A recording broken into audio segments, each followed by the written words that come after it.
Assalamualaikum Sobat Football United. Hari hari apa ini? Hari Senin malam. Insya Allah video ini akan tayang hari Selasa waktu Indonesia. Gue ingin ngobrol ringan terkait dengan gosip maupun rumor. Ada satu pemain Brazil, Neymar, yang sore ini atau ya malam ini sebenarnya gue baca ada berita yang agak mengagetkan karena dikaitkan dengan Manchester United, walaupun menurut gue ini rumor, tapi ingin gue bahas secara ringan amatiran, ngobrolin secara ringan amatiran, karena menurut gue ya lumayan menarik ya. Dikabarkan dari L'Equipe ini ya media olahraga di Paris sana di Prancis, yang mengatakan kalau Casemiro ini mendorong secara keras ya untuk meyakinkan Neymar untuk bergabung ke Manchester United. Jadi dia ini mencoba meyakinkan Neymar yang dikabarkan punya peluang yang sangat besar untuk meninggalkan Paris Saint-Germain akhir musim nanti. Belum jelas kemana ya, dikabarkan ini Casemiro mendorong nih supaya Neymar ke Manchester United.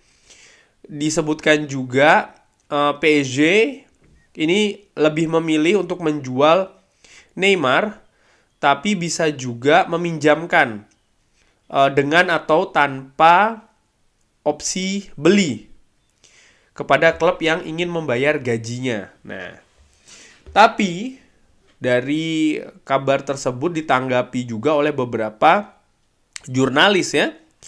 Ada Lawrence Julian, ada juga Mark Organ, yang sama-sama mengatakan kalau ya kabar ini tidak benar kalau Manchester United berusaha untuk mendatangkan Neymar. Ada yang menarik sih, karena di L'Equipe mengatakan ya yang Manchester United memang belum bergerak untuk mendatangkan Neymar, tapi Casemiro kabarnya yang berusaha untuk meyakinkan Neymar. Mungkin bisa saja kabar ini benar, artinya ada pembicaraan antara Casemiro dan juga Neymar. Mungkin ya, karena namanya media pasti juga punya sumber. Tapi apakah secara serius atau secara main-main? Nah, dan tentu saja keputusan akhirnya kan ada pada klub. Sampai dengan sejauh ini disebutkan Manchester United tidak ada atau belum ada pergerakan sama sekali terkait dengan Neymar. Nah, yang ingin gue bahas di sini, seandainya nih ya, kalau Neymar ke Manchester United cocok nggak, tepat nggak? Tentu saja ada beberapa faktor positif. Menurut gue ya, ada dua hal paling tidak. Nomor satu, oke, dari sisi komersial dulu. Karena Neymar memiliki nama besar, pasarnya juga luas ya kan. Tentu saja ini kan bagus untuk branding klub, untuk komersial klub ya kan, secara global. Karena Manchester United ini cakupannya secara global, terutama di Brazil yang jumlah populasinya juga tinggi. Lalu juga fans Neymar yang tersebar di banyak negara ya kan. Lalu nomor dua, Brazilian connection, koneksi para pemain Brazil. Di Manchester United ada cukup banyak pemain Brazil musim ini.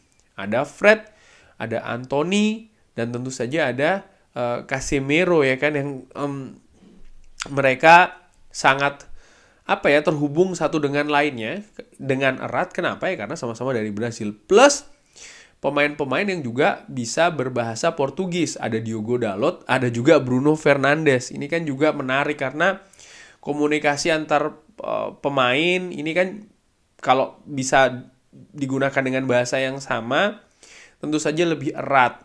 Memang bahasa dalam tanda kutip persatuan di dressing room ini adalah bahasa Inggris. Namun ya secara emosional tentu saja berbeda ya kan kalau berbicara dengan bahasa ibunya, kurang lebih demikian. Itu faktor positifnya sih menurut gue. Dan ya mungkin ada faktor ketiga, yaitu mungkin bisa diperdebatkan adalah secara teknis kemampuan dari Neymar, yang kabarnya salah satu, dan dulu digadang-gadang ya, salah satu talenta terbaik juga di Brazil. Nah, berbicara soal masalah teknis, kalau gue lihat ya, Manchester United ini kan memang butuh pemain penyerang lini depan yang bisa menghasilkan banyak gol ya kan, memberikan solusi juga, sehingga Manchester United tidak hanya mengandalkan Marcus Rashford contohnya musim ini untuk menciptakan gol, tapi juga ada pemain lain yang bisa memberikan garansi Manchester United di lini depan. Baik itu berupa gol maupun juga permainan yang cair, mau ikut build up, aktif bergerak, melakukan pressing, ya kan? Pemain seperti itu. Nah, kalau gue lihat Neymar ini secara heat maps ternyata di PSG musim ini lebih banyak di daerah kiri nih. Agak tengah juga tapi lebih dominan di sebelah kiri. Sementara ketika Neymar masih memperkuat Barcelona, di mana pada saat itu disebutkan kan salah satu puncak permainan dari Neymar, tentu saja pada saat itu di Barcelona ada trio MSN, ya kan, Messi, Suarez dan juga Neymar. Neymar lebih banyak juga berperan di daerah sebelah kiri.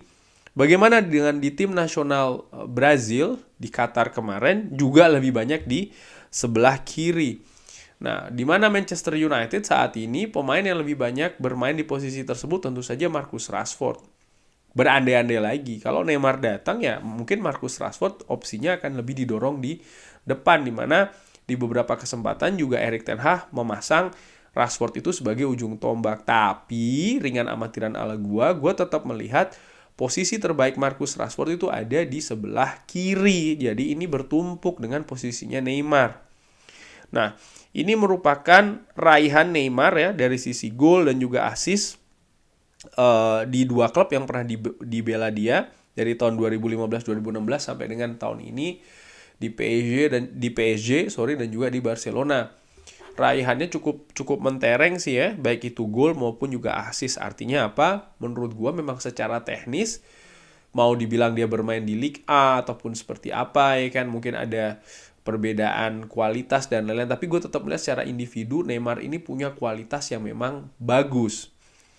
Nah, pemain ini ternyata sudah berusia 31 tahun dan valuasinya menurut Transfermarkt ini ada di angka 70 juta. Ini menurut gue tinggi bener ya, 70 juta. Ya di sisi lain juga diartikan kalau ya pasar masih melihat Neymar ini punya kualitas yang sangat bagus, sehingga walaupun sudah 31 tahun tapi harganya juga cukup tinggi, ada di 70 juta.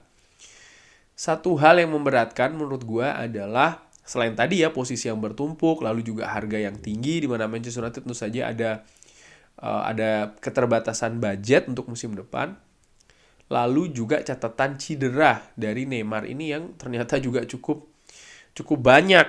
Ini merupakan catatan cederanya dia, gue ambil dari Transfermarkt, dari tahun 2019-2020. Ternyata cukup sering absen. Bahkan untuk musim ini saja dia akan absen 130 hari. Berapa bulan tuh berarti? 4 bulan lebih ya kan. Musim lalu juga dia sempat absen 73 hari lebih tuh. Ada yang cedera ankle. Cukup sering juga nih dia ada masalah di ankle, lalu juga adductor problem, cukup sering. Mungkin ini ya masalah yang berulang ya dari Neymar, dan menurut gua ini juga salah satu faktor minus lah, katakanlah demikian, dari Neymar. Dan yang terakhir menurut gua adalah gaji. Menurut Salary Sport, gaji Neymar saat ini sangat tinggi sekali nih, 600.000 pounds per pekan. Berarti kalau di euro kan bisa sampai 700-800 ribu euro per pekan. Sangat tinggi sekali. Sementara Manchester United kebijakannya kan ingin menekan pengeluaran gaji para pemainnya, termasuk juga para pemain senior dan juga pemain bintang, sehingga tidak ada gap yang terlalu besar dengan pemain lain, tidak ada kecemburuan juga, akan rasa kebersamaan di dressing room ini juga bisa terjalin dengan lebih baik. Itu kan salah satu tujuan dari Erik ten Hag, dan ini kan tentu saja butuh butuh kerjasama yang baik antara manajer dan juga manajemen. Tapi intinya klub Manchester United ini ingin menekan pengeluaran gaji para pemainnya supaya tidak terlalu ada beberapa yang sangat menonjol sekali.